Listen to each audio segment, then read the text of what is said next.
ክርክር ያበዛሉ። እቺ ሴት በዚህ ሰዓት ብትወድቅ አላህ ያምጣውና ገባ የሆነ ስሜት ውስጥ ገብታ እንደዚህ ተናዳ የሆነ ስትሄድ ራሷን ስታ በምትሄድ ሰዓት ልትወድቅ ትችላለች።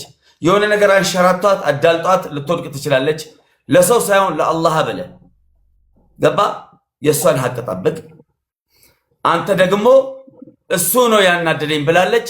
አሁን እኛ ፊት ለፊት በመጀመሪያ ደረጃ ሙባረክ ሰሚራ ምስትን ቆመ ይቅርታ ጠይቀኝ ፊት ለፊት ማምቤ ወላሂ ላይ እንደፈለክ ማለት ነው። ከፈለክ ይርገበኝ ከፈለክ ይርገጠኝ እንጂ ማለት ነው። ሚዲያ ላይ የወጣ ትዳር የለኝም። አዳምጥ አሁን ይውስማኝ በልጦ መገኘት እኔ እንደ አንድ አሁን አማች ነው መባለው አይደል? እንደ ሰው ልጅ እቺ ክብር ቢኖራት የትልቅ ሰው ልጅ ብትሆን መጀመሪያው ከኔ ጋር ታወራ ነበር። አሁን ተወሱ የኔን ክብር ያንተን ክብር ጅኒውን ተው። አሁን ደግሞ አንተ እሷን ቢያለችው ትቆምና ህዝብ ፊት ለፊት ቁጭ በል ሳልል አትቀመጥም።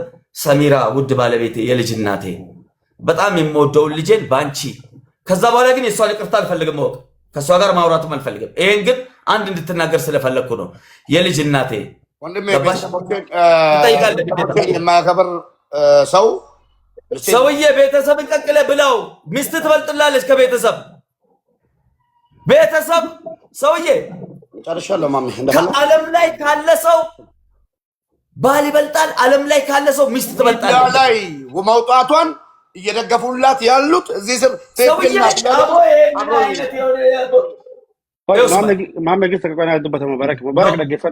ሄዳበታ አዳምጠኝ። ሚስቴ የልጅ እናት ናት፣ ወልዳላለች። አንተ ያንተን ልጅ 9 ወር ተሸክማ ወልዳለች። መውለድ ብቻ አይደለም ድጋሚ እርጉዝ ናት። እሷን ይቅርታ ጠይቂ ሚዲያ ላይ መውጣትን አልኳት። ኖ መነሻ እሱ ነው አለች። በቃ ተውን እሷን። አሁን ወደ አንተ መጣሁኝ። እንግዲህ ወንድም አባት ጅኒ እያልክ አይደል?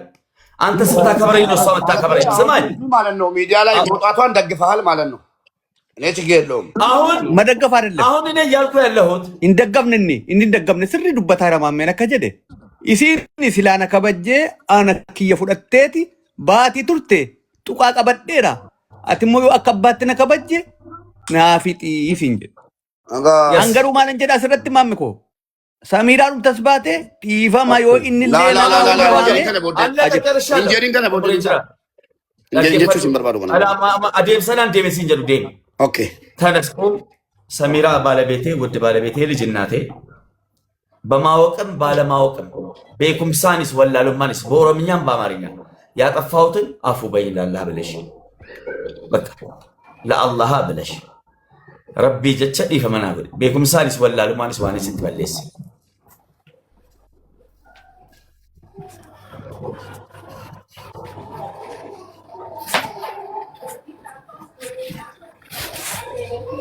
tume jadi mu bekala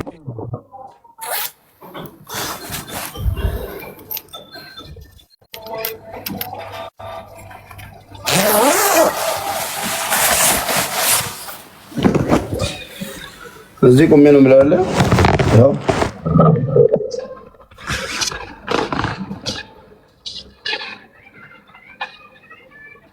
እውነት ለመናገር አዎ ባለቤቴ ናት፣ የልጄ እናት ናት። ትክክል ነው። እያከበርኳት ነው ዛሬ የደረስኩት። የከፋኝ ትላንትና ሚዲያ ላይ ስለወጣች ነው። እሱንም ደግሞ ይቅርታ ጠይቂ ተብላ አይ አላጠፋውም ብላለች አይደለ? ችግር የለውም።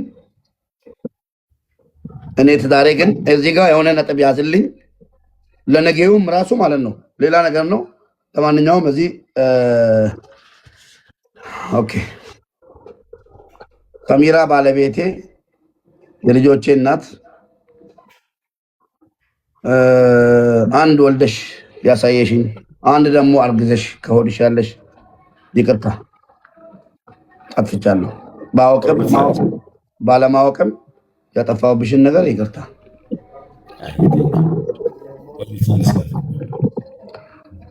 ሰሚራ አዳመናኮ ቤኬስ ቱም ቤኪኒስ ዋና ሲቲበለስ ዲፈመና ጎድ ኦፊያስኪ ዋና ቱ ቤካስ ቱንም ቤኪኒስ ዋና ሲቲበለስ ዲፈማ ሀየ የመጨረሻ ውሳኔ ጀዛከላ አላህ ያክብርክ። አላህ ትልቅ እንጀራ ያውጣልህ። ከበላ ከሁሉ ነገር ጠብቅ። ቆይ ሰውየው የት ነው የሚሮጠው? ችግር የለበት እንዴ? ቆም። አሁን የመጨረሻ ውሳኔ ይቅርታ መጠየቅ፣ ማክበር፣ እኔን ማክበር፣ ይህን ህዝብ ማክበር ነው። አላህንም ማክበር ነው። ይሄም ህዝብ ያከብራል፣ አላህም ትልቅ ክብር ላይ ክብር፣ ግርማ ሞገስ ላይ ግርማ ሞገስ ይሰጣል። በላይ አላህ ያክብርክ። አሁን ነገ የአንገት ወርቅ፣ የጆሮ ወርቅ፣ የጣት ወርቅ ለሰሚራ አምጥተህ እዚህ ቤቴ ላይ ታደርግላታለህ። ለምን ካልክ አየህ ፈይፈችው ይባላል።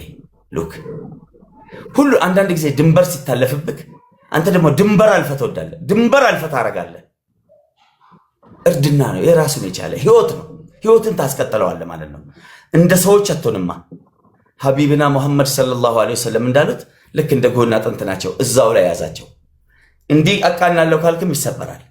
ዝቅ እመነኝ። ሶስተኛ ዙር ላይ ራሷ ሜቢ ወይ ደውላም ፈልጋም ባሌን ጥራ ብላ እሷ ደግሞ ከፈለገች ሰርፕራይዝ አርጋ እንዲህ ነው። በሁለት ነገር ነው የሰው ልጅን የምገዛው። አንድ ገባ ጥሩ ነገር መልካም ነገር አድርገ፣ አንድ በራስህ ባህሪ ማለት ነው። ባህሪክን በባህሪ ምናምን ተለማመን ተጠያየቅን። አሁን ደግሞ ደግነቶችን አብዛ። ግድ የለም እኔ ሂድ በምልት ይላል። ሶሪ እሺ ሊሆነ እሺ ሶሪ። ስለዚህ ይሄን እንደ አንድ ወንድም አምኒ ናም በከቡ ነስሪፋት ሲደወላ ቱሬ እኔ ለደ መና ዱፌን ቱሬ ማነቆሞ ዱፌን ቱሬ ደመናክ እሺ ዱባይ ራምኒ ዱባይን ራን ዱፋ ጅራ ቱሬ አኩማኒ ዳጌኑ ቪዲዮ ጭጭታን አርጌ የሮስ መወራበኒ ዋንሳን ገዲ ገዲሰነ ቹላ الزم اليمين الى باتجاه دبي راس الخيمة. على كل حال كيريدا يونا فيمت يادن كنچو بربادا نندندا ايما مراتش منا كيسن ايوه غلطهم اني وانت سيجدو اتي علمنا مادا علمنا ما جرينيا ساكي ستي انتولشا امبليسا Indo gonggoran kufanka kumbe kama ada ilmi nama toko sana lamata immi hada mana fi immi abba mana social media imbarbachisu toko yo gara social media barbachisemmo bifatti nada isna sotan sanamiti inni kan bran abtiin konni sadafan toko kanin kasu mata dure sadi da kawani nama dubatar qabxiin inni sadaffaan ani sitti dubbadhu tokko qaalluu kan isheen beektu kan namaa fagdii jedha beektaa Oromoon. Ati isin warra yeroo kaan nama walitti araarsudha miti maaliif dhaloonni maalaa baratuuf ati waan akkasii jecha fokkisa akkasii achirra teessee akkas jetta sooshaal miidiyaa irra teessee saniyyuu akkasitti akkamitti jecha akkasii fayyadamtan akkasiin godha hin barbaachisu sirraa. Okay ati akkas jettee na warri kaan maalaa jedhan.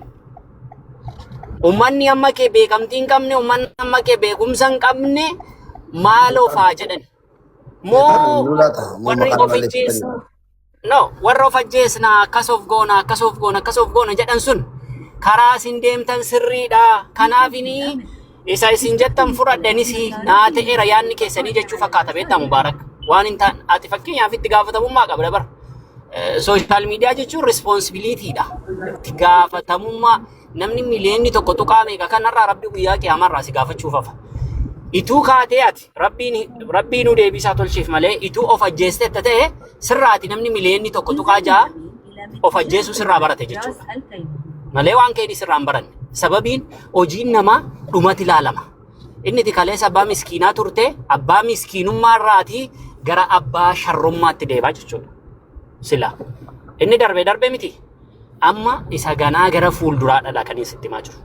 Wanti kana caalu si mudachuu danda'a. Wanti kana caalu si galee yoo wanti kana caalu si mudate miira akka kanaa keessa galtee murtee akka kanaa murteessuun sirrii miti. Wanta kanarraa gabaabadhu dhimmi fedhe haa dhalatu sooshaal miidiyaatiin bultiin ijaaramuu hin jiru. Bultiin sooshaal miidiyaatiin diigamus siif wanni miti. Sooshaal miidiyaan hin fuune gaafa fuutu haadha manaa kee kana. Ishee aaraa kanas ishee kanas sooshaal miidiyaatiin hin fuune social media ni si kun danda'u. Ela waa tokkoon sitti hima. Ammas irra deebi'ee wanti sitti himu. Haati manaa kee ishee hangafa kana dhiyeenyuma agarreen social media irratti. Ani dubartoota social media irratti beeku kana keessa dubartoota laman dinqisiifadha. Ana abbaan manaa isaanii famasi. Tokko haadha manaa Aslii. Haadha manaa Aslii yeroo 100 deebeen Aslii caalaa ishee dinqisiifadhaan Museenaati. Haadha manaa kee akkasuma hedduun ishee dinqisiifadha. Ani maaliif fakkeenyaaf tuuta social media irratti namoota duukaa qoostuu qalladdu wantoota kana hunda akka qoosaatti ilaaltee isheen jireenya ishee uffataa jirti. Dubartiin jireenya ofii keessatti aarsaa akkasii namaa kaffaltu dubartii jabduudha. Sigalee maaliif jireenyati akkana dhaayyuu akkas akkuma jiraatamu kanatti jiraatee ilmoo keenya nu guddisee jireenyi keenya kun haa jijjiiramu jetteeti isheen. Kanaaf akka obboleessa kee xiqqaa tokkotti akka obboleessa kee xiqqaa nama umriitiin hangaftuu tokkotti wanti sitti himu wanti fedhe haa dhalatu qaddarallahu maa yashaa waan rabbi qaddaritti ta'a. Qadaratti darbe wanti ati ede jette sun guutuun isaa qadaratti darbe. Sigalee garuu waan ganaa gara fuulduraa irraa baradhu. Asaan nabiyyi salawaatu rabbii wasalaamu alayhi maaliif mi'aa jennaan waan darbe dhiisanii waan dhufu haasa'uu jedhan ergamaan rabbi salawaatu rabbii wasalaamu alayhi. Waan darbe darbeera. Sigalee namootaafis deebii hin kennin. Social media kanarraati naan fakkeenyaaf namni kutaatiin na arrabsaa, amantiitiin na arrabsaa, siyaasaan na arrabsaa. Takka dantaa godhadhe beeka waan namni jedhu. Dantaan godhadhu. Jireenya kee jiraadhu. Jireenyi dhimmi faamilii lafarratti malee qilleensa irratti miti. Ani sitti meera kana dura. Yoo sii danda'ame qeen kun qee dalagaadha. Social media irraa bu'ii lafatti dalagaa kee dalagadhu kun siin fayyadu jedhee sitti meera. Amma sanan irra deebisee sitti himu. Boor mubaarak hin dulloomta. Beekamtiin kee kun hin laafa. Wantoonni hundi arra namni hundi nu gargaarsa nu godhii namatti bakka akkasitti akkas ta'e si jedhu kun jireenya kee keessatti jechuudha. Faayidaa atama fakkeenyaaf isa sirra teessu ani nan beeka. Isa sirra teessee asirraati haasutu kana dhattee WhatsApp namaatu deebiste birrii meeqa hojjetatte? Ilmoo keef maaf waa hojjetattee lafan kee wattu? Dhiifama garuu akkasitti sitti dubbachuu qofu. Wallaahi dhiifama naa godhe. Ilmoon kee kan si caalu taatee argamuuf ati dalagaa dalagadhu. Qeen kun qee dalagaati maashaa Allah akka barbaaddetti dalagatta mirgi kee si eegame. Namni namatti bu'uu hin danda'u, namatti bu'ee seera jalaati bu'uu hin danda'u. Waan heeraaf waan seeraadha.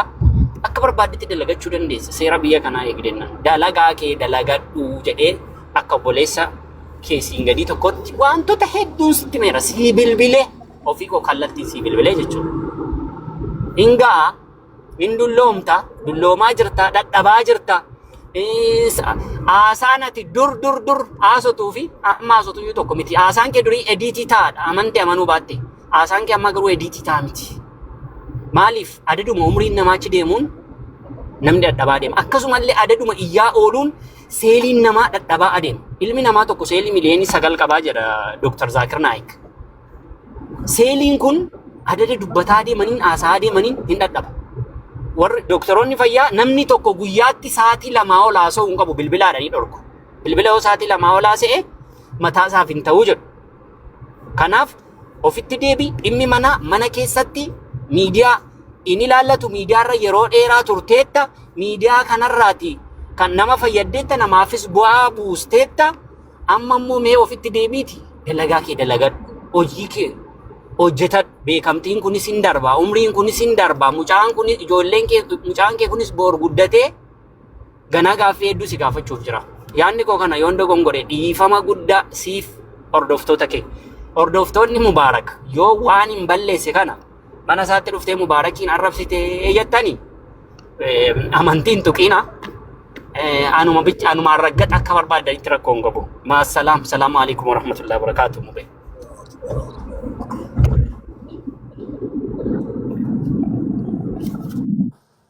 ulfaadha galatoomaa waan isin jettan dhugaadhuma. ኢንሻአላህ ቶሎ aha falmata Konkolaachisaan jira ganna baasi tuquu hin danda'u baali. falmata oh jira wallahi jira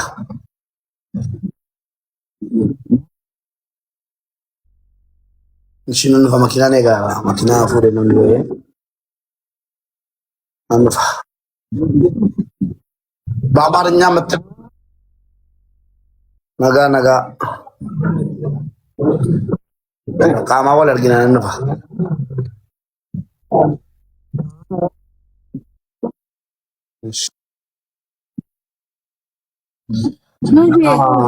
በአማርኛ የምትሉት ማለት ነው። በአማርኛ የተባለው በኦሮምኛም ምክር ነው። ለማን ብለክ ነው የምትሞተው? ለማን ብለህ ነው እንትን የምትለው? ራስን ጠብቅ አን መልእክት ነው ኡስታዛችን አስተላልፈው ወረዱት እንጂ ሌላ ነገር አይደለም። እሺ ሙቤ ወንቲቺ ማና ማነቲ ፈካታ ረቀሰምን ቢላ እንካ የሮሲ ላላ መናሙ ወይነቲ ፈካታ ወላሂ ከሌሲኒ ወሬ ገሩ ሸይጣን ነው አይነመጎዱ Alagar mube indugongorina tishi yomille yota lubungu ya rabbin si gafati dalattu si kaddarame guyani simpatu ati yomali yugote bawndandao of taragagi wallahi ya qadara male wantaw ene sigara nan fuda male bi qadar mo khotin genye male eda wallahi wantan ya don foki raga di utale yon foki raga di utale cacabena famalendu yoni Namas kabdasi hinkan Alfa finyon cite mo afalata وعدن أعوذ بالله من الشيطان الرجيم شيطان يسكن الزاري Lalu ya agese biar banyak kesati.